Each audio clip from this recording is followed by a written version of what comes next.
Foko mbola manantenana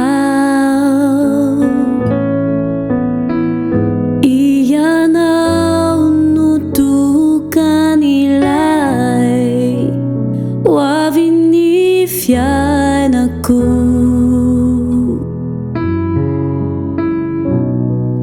Tompo ny Foko dia mbola matoky anao, ianao lay masoandro ilay fazava ny androko.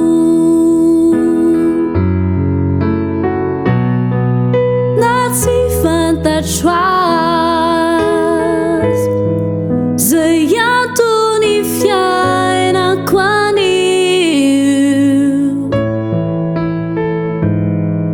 sy le rano maso indraindray makotsany tavako.